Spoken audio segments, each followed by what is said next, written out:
Good morning dear students. आप सभी का पंचोली क्लासेज में हार्दिक स्वागत है। और मैं आज आपको पढ़ाने जा रहा हूँ बहुत ही महत्वपूर्ण टॉपिक, हिंदी व्याकरण का अलंकार। जी हाँ, मैं आपको आज अलंकार पढ़ाऊँगा। अलंकार हिंदी के अंदर कवियों ने जो दोहा, चौपाई और जो छंदों में रचनाएं की हैं, उसमें अलंकार जो है एक शोभा बढ़ाने के लिए, यानी उस छंद को, उस दोहा को, उस चौपाई को बहुत ही लयपूर्ण और सुशोभित करने के लिए अलंकार शब्द की रचना की। अलंकार अलंकार जिसका अर्थ होता है आभूषण या गहना। जिस तरह एक व्यक्ति या एक औरत सुंदर होते हुए भी जब वो अपने आभूषण पहनती है तो बहुत ज़्यादा सुंदर लगने लगती है, वैसे ही अलंकार जब काव्य में प्रयोग किया जाता है तो काव्य की शोभा को बढ़ा देता है। तो इसकी परिभाषा देख लेते हैं। काव्य की शोभा बढ़ाने वाले शब्दों को अलंकार कहते हैं। अलंकार दो प्रकार के होते हैं। अब काव्य की शोभा बढ़ाने के लिए अलंकारों को दो भागों में बांटा गया है। और दो भाग कौन कौन से हैं?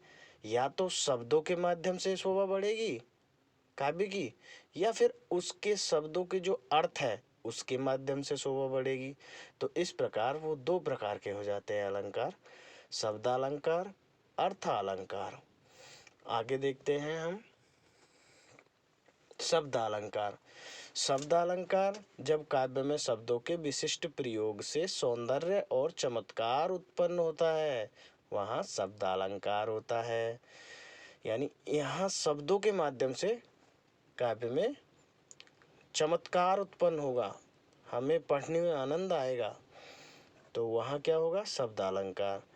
और दूसरा है अर्थालंकार, जब काव्य में अर्थ के कारण सौंदर्य या चमत्कार उत्पन्न होता है, वहाँ अर्थालंकार होता है। शब्दालंकार मुख्य रूप से 3 प्रकार का होता है और इसी प्रकार अर्थालंकार 8 प्रकार के होते हैं। यूँ तो बहुत प्रकार के होते हैं, लेकिन हमारे सिलेबस में 9th 10th तक इन्हीं अलंकारों को पढ़ा जाता है। नंबर 1, अनुप्रास अलंकार। शब्दालंकार के 3 प्रकार होते हैं, जिनमें से एक है अनुप्रास अलंकार, यमक अलंकार, श्लेष अलंकार। जी हाँ, बहुत ध्यान से इन तीनों नामों को याद कीजिए। यहाँ शब्दों के माध्यम से चमत्कार उत्पन्न होगा। अर्थालंकार 8 प्रकार का होता है। उपमा अलंकार, रूपक अलंकार, अतिशयोक्ति अलंकार, उत्प्रेक्षा अलंकार, पुनरुक्ति अलंकार, मानवीकरण अलंकार, अन्योक्ति अलंकार, संदेह अलंकार। अनुप्रास अलंकार। अनुप्रास अलंकार में हम देखेंगे जब एक ही वर्ण या अक्षर बार बार आए तो वहाँ अनुप्रास अलंकार होता है। एक ही वर्ण या अक्षर से क्या मतलब है? जैसे उदाहरण देखिए, तरनी तनुजा तट तमाल तरुवर बहु छाए। तो यहाँ तय वर्ण की जो आवृत्ति है वो बार बार हो रही है। जैसे चंदू की चाची ने चंदू के चाचा को चांदी की चम्मच से चटनी चटाई, तो यहाँ च वर्ण की वजह से यहाँ पे एक बहुत ही शानदार चमत्कार उत्पन्न हुआ है। वैसे ही तरनी तनुजा तट तमाल तरुवर बहु छाए, यहाँ तय वर्ण की आवृत्ति बार बार हो रही है। तो यहाँ कौन सा अलंकार है? अनुप्रास अलंकार। नंबर 2, यमक अलंकार। यमक अलंकार में क्या होता है? वहाँ तो अनुप्रास अलंकार में तो एक वर्ण की आवृत्ति बार बार हो रही थी, यहाँ शब्द की आवृत्ति बार बार होगी।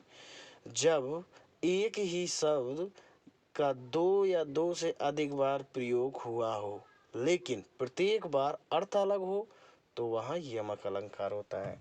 यानी शब्द तो दो या दो से अधिक बार आएगा, लेकिन उसका अर्थ अलग निकलेगा। जैसे कनक कनकते सो गुनी मादकता अधिकाय, या खाए बोराय जग पाए बोराय। आप लोगों ने सुना होगा, कनक एक तो होता है सोना, एक होता है धतूरा। एक कनक का क्या अर्थ है? सोना। और दूसरे कनक का क्या अर्थ है? धतूरा या अनाज। तो यहाँ कनक शब्द का जो प्रयोग है वो दो बार हुआ है। पहले कनक का अर्थ होता है धतूरा अर्थात अनाज, और दूसरे कनक का अर्थ होता है सोना। तो इस वजह से यहाँ कौन सा अलंकार है? यमक अलंकार। यमक अलंकार को पहचानने की ट्रिक्स है कि यहाँ शब्दों का बार बार आना होगा और उनका अर्थ भी अलग अलग निकलेगा। एक शब्द बार बार आएगा, उसका अर्थ अलग अलग निकलेगा। ठीक है, आगे बढ़ते हैं। श्लेष अलंकार। तो श्लेष अलंकार आप सभी समझ रहे होंगे कि ये अर्थ अलंकार का भेद है। शब्द अलंकार के तीन भेद शब्द अलंकार के तीन भेद थे, अनुप्रास अलंकार और यमक अलंकार और श्लेष अलंकार। तो ये शब्दालंकार का ही तीसरा भेद है। शब्दालंकार में तीसरे भेद को पढ़ने से पहले हम इसकी परिभाषा देखते हैं। जब कोई शब्द एक ही बार प्रयोग हो लेकिन उसके एक से ज़्यादा अर्थ हों तो वहाँ श्लेष अलंकार होता है। अर्थात जब शब्द एक ही बार प्रयोग होगा लेकिन उसके जो अर्थ है ना वो एक से ज़्यादा निकलेंगे तो वहाँ क्या होगा? श्लेष। श्लेष का मतलब होता है छुपा हुआ। तो यानी एक शब्द के कई अर्थ निकलते हैं, वहाँ श्लेष अलंकार होता है। जैसे चरण धरत चिंता करत चितवत चारों ओर, सुवरिन को खोजत फिरे कभी व्यभिचारी चोर। यहाँ पर आप सभी देख रहे होंगे सुवरिन एक शब्द है जिसका तीनों अर्थों में, तीनों शब्दों के लिए अर्थ अलग अलग निकल रहा है। कवि के लिए जो सुवरिन शब्द का प्रयोग एक ही बार हुआ है लेकिन इसके अर्थ एक से अधिक है।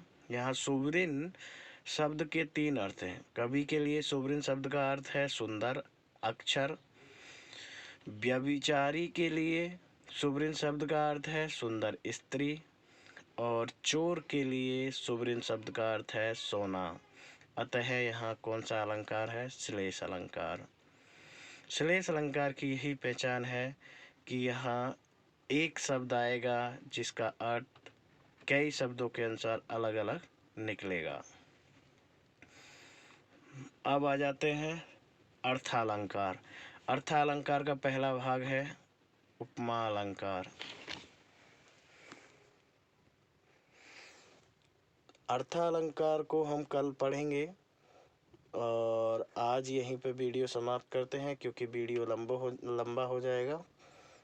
तो आपको ये वीडियो कैसा लगा आपकी प्रतिक्रिया ज़रूर दीजिएगा, और अगला टॉपिक किस पर वीडियो बनाना है ये भी ज़रूर बताइएगा। धन्यवाद।